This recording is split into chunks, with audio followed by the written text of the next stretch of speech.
Buletin Didik 12 Jun bersama saya Tarushdin Muhammad Nazri. Assalamualaikum dan salam sejahtera.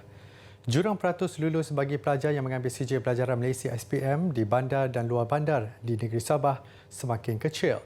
Pencapaian itu ujar Pengarah Pendidikan Sabah Datuk Dr. Misrini Radin dapat dilihat pada peratusan 0.53 untuk tahun 2020 berbanding 1.34% tahun sebelumnya.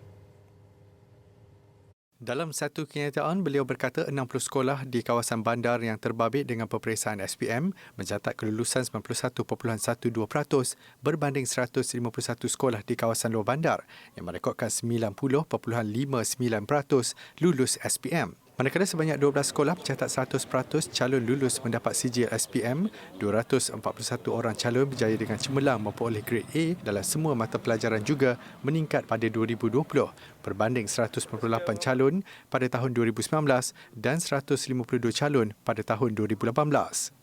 Peratus memperoleh sijil SPM meningkat kepada 90.42% daripada keseluruhan 33,454 calon yang menduduki peperiksaan itu pada 2020 berbanding 87.79% daripada 33,541 calon pada tahun sebelumnya. Pencapaian calon SPM Sabah bagi 2020 menunjukkan peningkatan daripada segi kualiti yang diukur melalui pencapaian grade purata negeri GPN dan GPN Sabah tahun 2020 pada 5.34 mata berbanding 5.38 pada 2019 yang mana nilai GPN lebih kecil adalah lebih baik. Datuk Dr. Misrini turut berbangga dengan usaha ditunjukkan pelajar dan guru bagi memperoleh pencapaian yang membanggakan ini walaupun berhadapan pelbagai cabaran berikutan penularan COVID-19. Pendidikan teknikal dan latihan vokasional atau TVET kini dilihat antara pilihan yang sesuai untuk pelajar yang masih mencari arah masa depan kejaya. Ia bukanlah pengajian kelas kedua untuk mereka yang tercicir atau kurang cemerlang. Sebaliknya, kejaya berasaskan kemahiran yang ditawarkan menerusi pengajian TVET mampu menjanjikan pendapatan lumayan. Menyedari kepentingan itu, beberapa institut pengajian menawarkan program yang memenuhi keperluan tenaga mahir. Institut Kraf Negara IKN sebagai contoh menawarkan program diploma, sijil seni kraf dan sijil kemahiran Malaysia berasaskan kredit dalam bidang batik, tenunan, kayu, logam, seramik dan rotan. Semua program di IKN mendapat perakuan pengiktirafan akreditasi penuh oleh Agensi Kelayakan Malaysia. Menariknya, buat julung kali tawaran turut dibuka kepada pelajar yang tidak memenuhi kelayakan SPM untuk memohon mengikuti program CJ Kemahiran Malaysia dalam pengajian TVET Craft. Kementerian Pendidikan KPM menegaskan hantaran di media sosial yang tular mengenai skala grade SPM bukan milik lembaga peperiksaan. Dalam satu kenyataan, kementerian itu mengesahkan sudah membuat laporan polis serta laporan kepada Suruhanjaya Komunikasi dan Multimedia SKMM bagi siasatan lanjut. Menurut KPM, tangkal layar yang tular sejak keputusan SPM 2020 diumumkan menggambarkan seolah-olah ia grade pemakahan yang boleh mengelirukan orang ramai, terutamanya ibu bapa dan calon peperiksaan. Hantaran itu sekaligus mencemar imej, kewibawaan, kredibiliti lembaga peperiksaan sebagai badan pentafsiran negara selain menggugat ketenteraman awam. Terdahulu tular di laman Facebook Mama Mia mengenai skala grade SPM 2020 sambil mempersoalkan jumlah A dimiliki pelajar.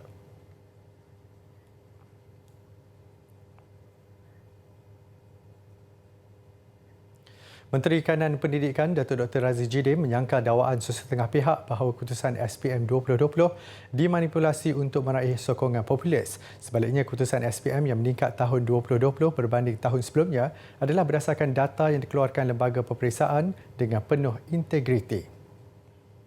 Kalau yang di luar sana tu kalau nak kata nak memanipulasi lah sebagai contoh, takkanlah manipulasi jadi bagus.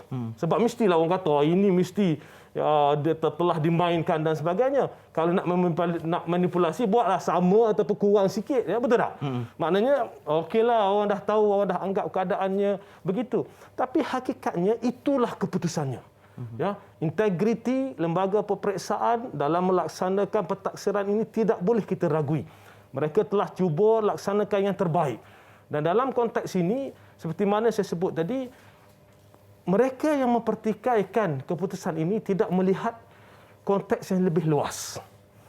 Pertama sekali, Beliau menegaskan bahawa tuduhan membabitkan perkara itu adalah satu tindakan tidak bertanggungjawab. Sememangnya keputusan yang diumumkan itu perlu dilihat dalam konteks lebih meluas. Selain kekangan pelajar dan guru berdepan cabaran proses pembelajaran dan pengajaran disebabkan pandemik COVID-19, jumlah kehadiran pelajar ke sekolah secara bersemuka juga tidak jauh tersasar berbanding yang ditetapkan dalam takwim persekolahan. Bahkan kehadiran murid yang menduduki peperiksaan adalah melebihi 99%. Datuk Dr. Razif berkata demikian ketika menjadi tetamu program Soal Rakyat di TV3.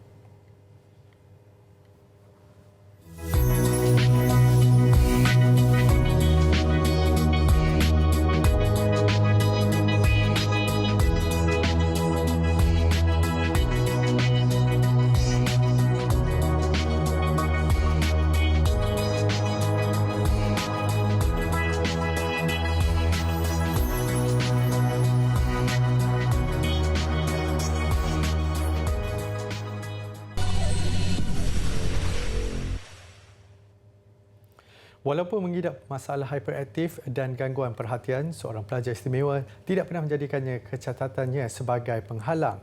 Azli Syam Aziz, pelajar kelas pendidikan khas di Sekolah Menengah Kebangsaan Kuhara Tawau Sabah, memanjatkan kesyukuran apabila lulus ke semua subjek dalam CJ Pelajaran Malaysia SPM. Walaupun bukan keputusan terbaik bagi kebanyakan pelajar biasa, tetapi bagi Azli dan keluarga, ianya satu keputusan yang membanggakan daripada seorang pelajar istimewa. Ia turut mendapat perhatian daripada guru-guru di bawah program pendidikan inklusif di sekolahnya kerana belum pernah ada pelajar istimewa memperolehi keputusan sebaiknya dalam peperiksaan SPM. Azli yang juga anak pertama daripada dua beradik disahkan mengidap penyakit itu sejak sekolah rendah. Melalui galakan dan bimbingan ibu bapanya, dia berjaya menamatkan persekolahan peringkat rendah dan menengah seperti pelajar normal lain. Terkejut lah. Sebab saya pun tidak pernah dikatakan begitu. So tidak pernah merasa begitu. Saya pun time saya cek result tu, time tu saya saya sedang tengah makan lah. Tengah makan begitu, tepat jam 10, bukan tepat lah, terlebih 1 minit jam 10 tu, saya buka, saya cek isi semua. Terus saya terkejut, excited, lepas tu lari pergi bilik mama, kesetunjuk. Ibu bapa, pusialah semangat tu. Jangan tengok kerana pandemik begini, anak mau kelas kah, nak kelas kah, sukalah pandemik juga, tak ada apa-apa pun. Jangan, sebab pandemik beginilah. Tidak ada apa harta kita, hanya pelajaran yang kita bagi anak-anak.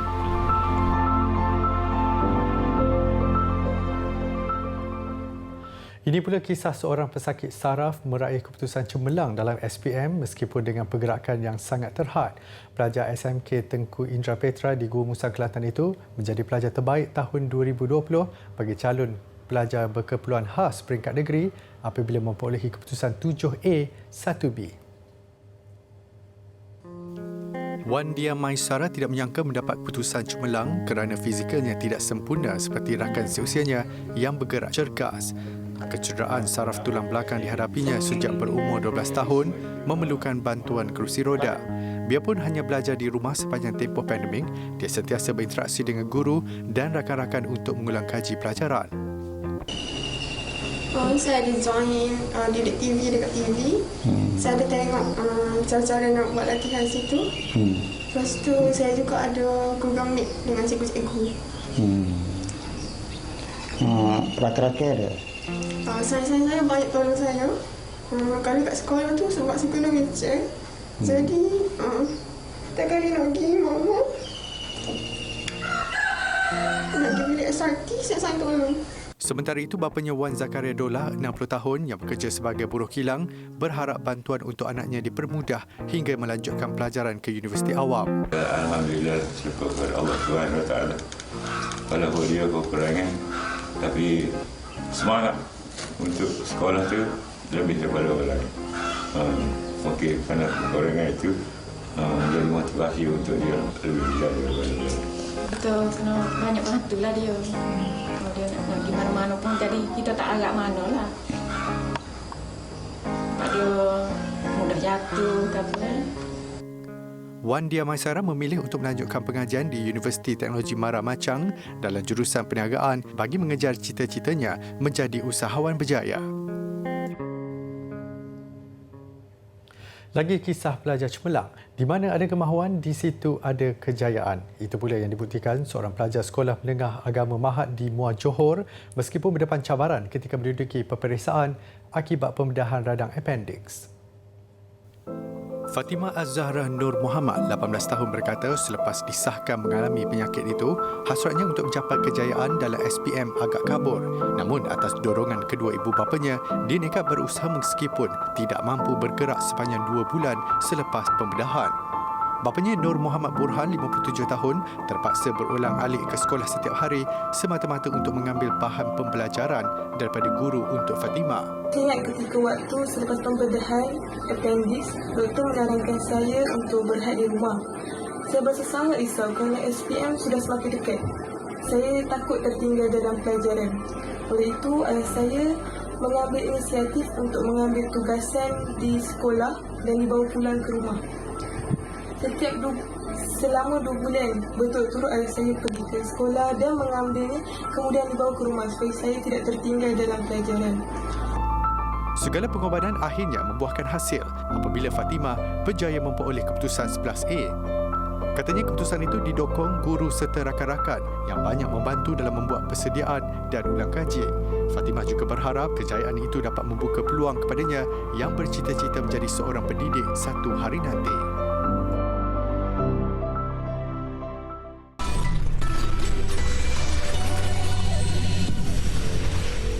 Cemerlang sukan, cemerlang pelajaran. Beberapa atlet berjaya membuktikan dalam kesibukan menjalani latihan sukan, pendidikan masih menjadi keutamaan.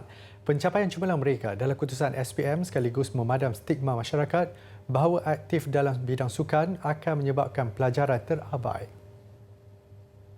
Bergelar atlet sukan bola sepak bukanlah satu alasan untuk Muhammad Amjad Rifai Muhammad Nazri mengabaikan akademiknya. Tidak pernah merasa terbeban dengan rutin harian, latihan yang dijalani setiap hari dilihat dapat meningkatkan tahap disiplin dan daya tumpuan termasuk dalam pembelajaran. Buktinya, pemain pertahanan tengah UiTM FC ini berjaya memperoleh 6A dalam peperiksaan SPM baru-baru ini. Bagi memastikan saya tidak ketinggalan dalam bidang pelajaran, saya akan mengatur jadual harian saya dengan baik kerana pada 11 pagi saya pergi ke sekolah, petang saya training, malam kadang-kadang ada kelas tambahan. So dekat situ saya kena disiplinkan diri untuk fokus dalam kelas, buat ulang kaji pada waktu lapang. Selesa meneruskan kerjanya sebagai pemain bola sepak ketika ini, Amjad turut bercita-cita melanjutkan pengajian dalam bidang pengurusan sains sukan. Bagi pemain hoki wanita Malaysia, Kirandi Kaur pula, kedua-dua bidang sukan dan pendidikan adalah sama penting baginya. Namun, bekas pelajar Sekolah Menengah Kebangsaan Bukit Bandaraya ini mengakui kesibukan menjalani latihan hoki membuatkannya kadang-kala hilang fokus dalam pembelajaran, apatah lagi apabila menyertai perlawanan di luar negara.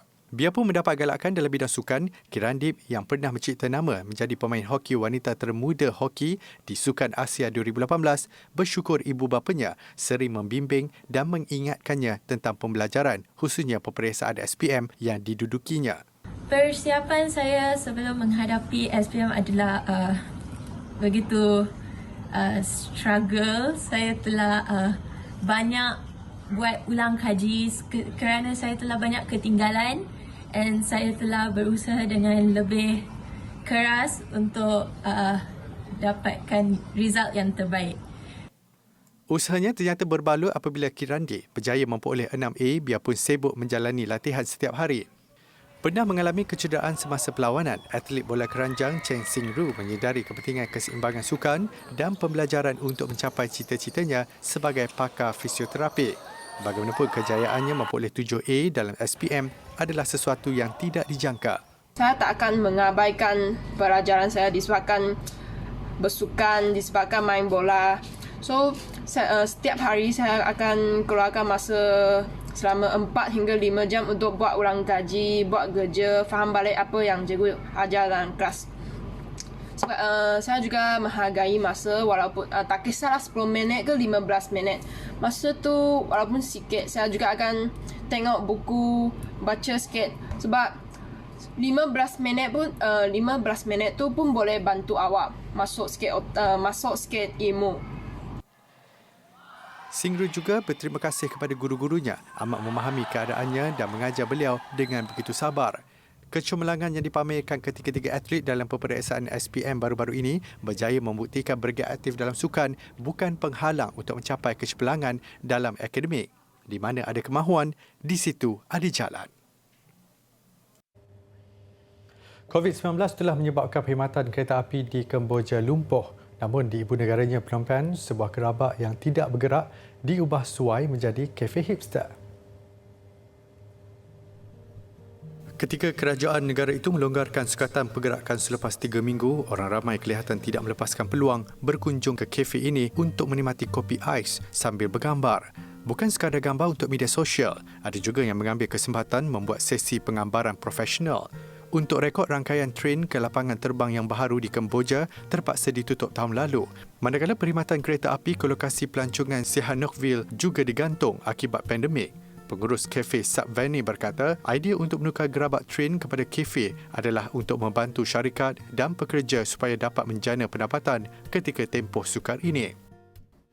សម្រាប់យើងយកទូអ្នកដំណើរមកកែច្នៃធ្វើជាកាហ្វេរថភ្លើងយើងអត់មានធ្វើការផ្លាស់ប្ដូរកែច្នៃឲ្យច្រើនទេដើម្បីកុំឲ្យខុសទ្រង់ទ្រាយដើមព្រោះភ្ញៀវគាត់មកនេះគឺគាត់គិតថាកាហ្វេរថភ្លើងគាត់មកអង្គុយញ៉ាំទៅមានអារម្មណ៍មួយថាដូចយើងកំពុងតែជិះរថភ្លើងអញ្ចឹងហ៎បងហ្នឹងហើយទៅ Bagi pengunjung pula, ini adalah peluang keemasan selepas lama berkurung di rumah. ដែរពេលយើងមកថតរូបមកញ៉ាំកាហ្វេអីហ្នឹងកាត់ stress ព្រោះអីមករយៈពេល COVID ហ្នឹងគឺថានៅតែក្នុងផ្ទះហើយ lockdown អីទៀតហ្នឹងទៅគឺថា stress ខ្លាំងមែនតើ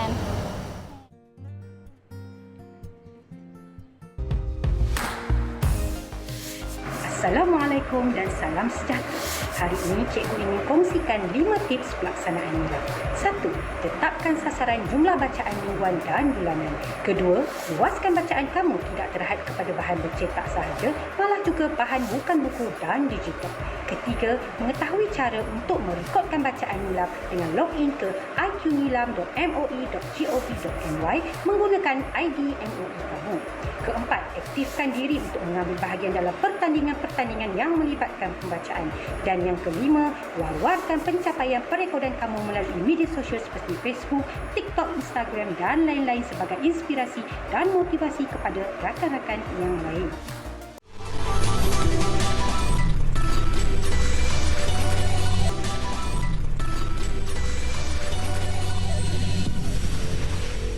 Sukan. Malaysia terus dihantui dengan kekalahan selepas tumbang 1-2 kepada Vietnam dalam aksi ke-7 kumpulan G di Stadium Al Maktoum, Dubai.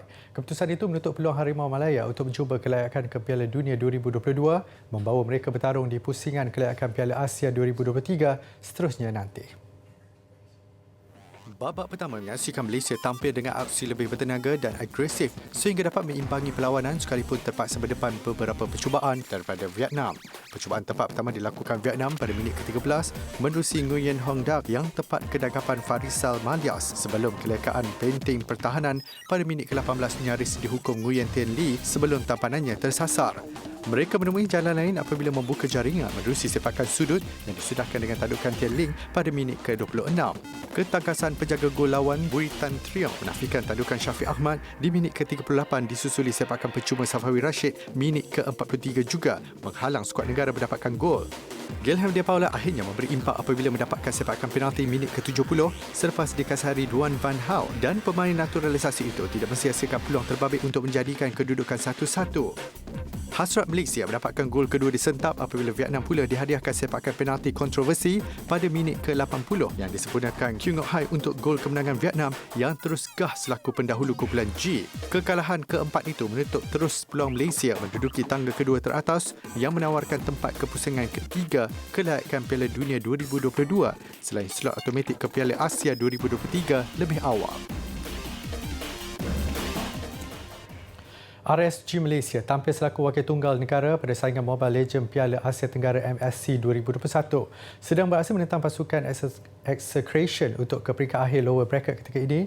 Penampilan RSG nyata cukup bertenaga pada aksi menentang wakil Indonesia Bigtron Alpha di pusingan kedua petang nanti. Tewas kepada Blacklist International pada perlawanan upper bracket semalam, RSG Malaysia turun dengan misi mesti menang untuk meneruskan cabaran pasukan dari Malaysia.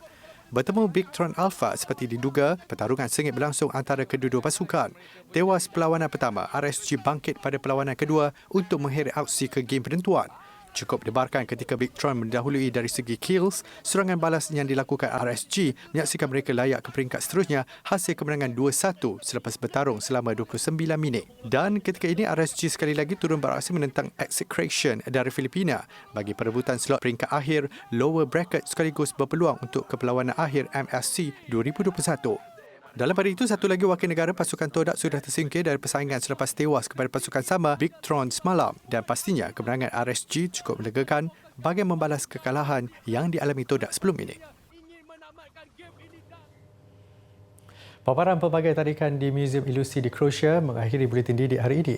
Ini adalah museum ilusi pertama sebelum berkembang ke 30 cawangan ketika ini, termasuklah di Paris, New York, Dubai dan Kuala Lumpur. Saya Tarusyidin Muhammad Nazri, salam hormat dan jumpa lagi.